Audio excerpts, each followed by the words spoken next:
like with any Orisa comp, any kind of static comp where you're just kind of chilling out in point, especially on Koth, Ilios Well is a great example of this, right? And the defending Orisa will always have the advantage. So I think this is why they went the Hanzo to kind of help to kind of neutralize that, because Gamsa will get usually 2 shields, 2 Smurfs, 1. So Shocker in a really, and that's why like you see a lot of teams like put so much on rollout on, especially on Ilios Well, right? I think there was like a period where Hanzo Kree was a thing in NA contenders, and like the rollout fights would go on for so long, because if you win that rollout with that comp, you're most likely going to win that whole round, because if they go recontest with that bunker comp, then they're at a shield disadvantage, and if they go Winston Goats, ult disadvantage, and they have to keep they rotate and stuff like that. DPS, I'm not sure if DPS kind of really counts as that comp, so definitely Shanghai are in a really good position. And Shock have opted to go Hanzo because I think to kind of neutralize that. I think they'll probably see a little more value out of that. And it'll be really hard for Striker. If Striker went Widow, it'd be really hard for him to kind of create space and to create angles at DM, because they're already like Shanghai have already got control of a point, and look at where DM is, right? He's controlling main.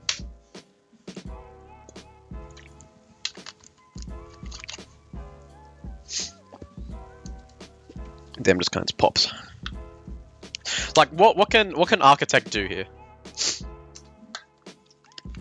Like he could probably take cover on right side, but I'm not sure if that gets line of sight of point. In my opinion, I think Shock's comp right now is slightly better than Shanghai's, because Hanzo on this map specifically, like DM might find it hard to farm EMP, and he might find it hard to actually get any utility with his kit, because of just how narrow right side is.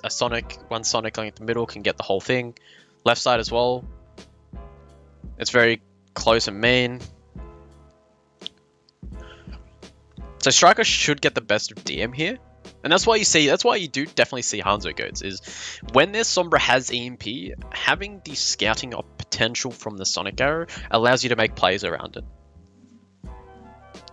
So if you know that you're attacking into space, let's say they're defending and you've got EMP and you've got Hanzo Goats, you can Sonic a common setup arrow, staging arrow for a Sombra, scout it, and she'll have to translocate out, or she might not even realize until it's too late. And then that's when you can you clip her, you kill her, get a headshot. So that's what the kind of potential Hanzo provides, and I think it might be used similar here. But here in this, like actively, Striker has more shield break potential than Shanghai's comp. See, and that's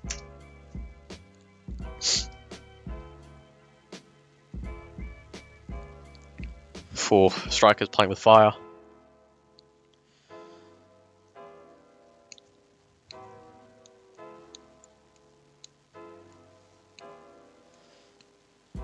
So now DM has to go to Hanzo because So DM sees the Hanzo and is like, no, I can't play Sombra into that. And right decision, right? Now, because if DM stayed Sombra, Shock would never leave point. They just have more shield damage than they do. So that's why they go to Hanzo.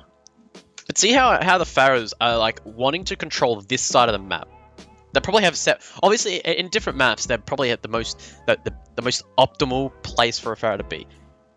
Obviously on University specifically, playing co-side is a lot more open and a lot more free for the Pharah compared to the left side. I mean, left side's really is inside, so it's kind of self-explanatory. You want to avoid point, because like we talked about, suck hooks are definitely a danger for the Pharah. So this is why I think both teams are trying to take these Pharah duels. If Architect wins this Pharah duel against Ding consistently, then Shock win the map. Probably.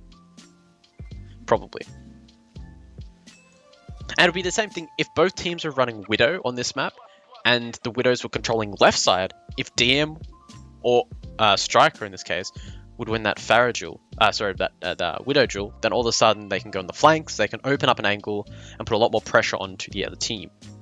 So this is why I think that the Pharah duels on this comp are more important than you do the ground war. See, now that Ding has put a lot more... Oh, Architect's dead, right? Look at the angles that Ding can put on Shock. This is a really good position for Ding to be in. And he's just farming. So now, I want to also talk about is like, how can you play against the Pharah taking these co-side angles, right? How can you make the enemy Pharah take a position that puts them in a risky spot? So this is kind of a topic of angles, and it's very, very prominent in double sniper. But since we talked about earlier that Pharah is weak against the suck hook combos, or just a vanilla hook in general, right? So Chalk know that co-side is where the Pharah wants to be playing, right? So that's why they're playing closer to the right side. Why not left side? Well, because left side kind of makes it so Ding can still farm them and shoot shield from co-side and distance, and then that puts Ding out of range for a hook. But if they play close, maybe inside, then Ding would need to play a little bit more aggressive to get any value from shield damage. So then all of a sudden he's vulnerable to a hook. At least that's my understanding of like angles and Orisas versus Pharahs.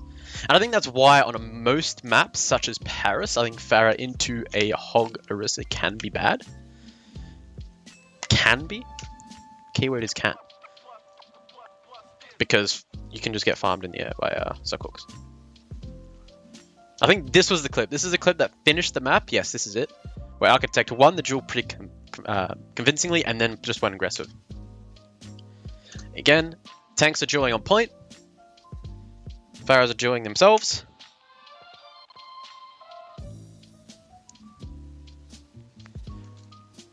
Ding's taking that space now, and I think Architect goes and pushes back.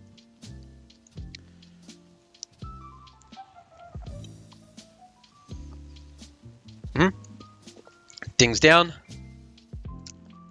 Camera's down. You don't catch it in this view, but if you watch the Architect's POV, you can see him dueling most of the time in that instance. So now he's just going aggressive with a barrage, which is fine with a nano. So that closes it out. First thing, I hope you guys caught that. Architect mirrors the rotation that Ding's doing. Then he sees DM. He sees DM on this angle, and this is extremely vulnerable for Architect. He's gonna be sweating right now. He's lucky that DM missed that shot. So DM now, or Architect, right, is going to lose this fight. He's got to worry about a Pharah and a Widow. So Architect does not want to be here. Architect does not want to be here. So that's why he opts to rotate to as close as the Widow as possible to negate the Widow's angle, put a little bit more pressure.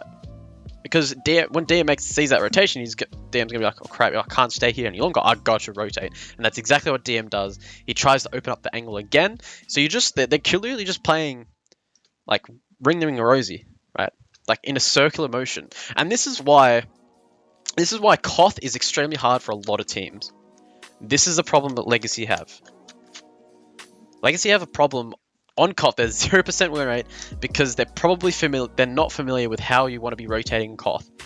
I say this all the time. On Temple Anubis, you're attacking from one bit to like phase A to phase B in like one direction. There's a one direction attack.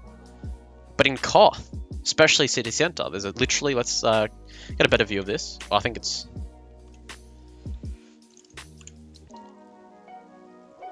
get a good view.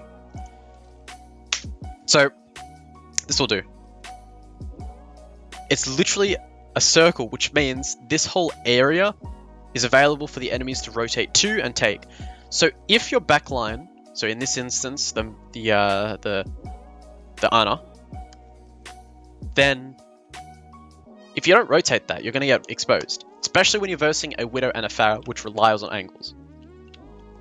So a great example is, let's say you're a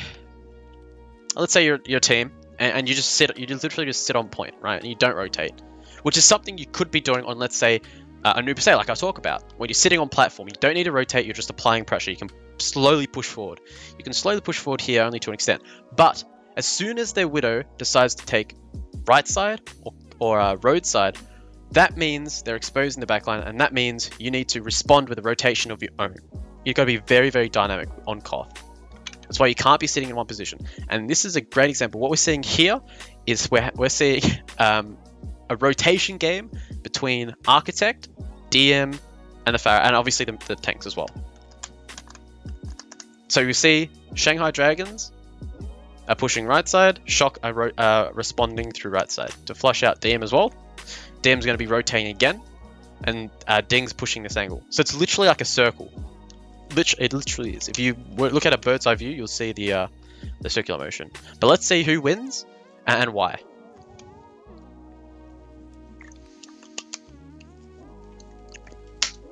See, now Ding is on the left side. Their tanks are on the front line. And they've got DM. You can see the shot just over here. So Shanghai are in a really good position. Well, you can also argue where... I don't know where... I have no idea where Striker is, so... See, look at Architect. He's kind of... He's gonna get farmed. Because of the angles, right?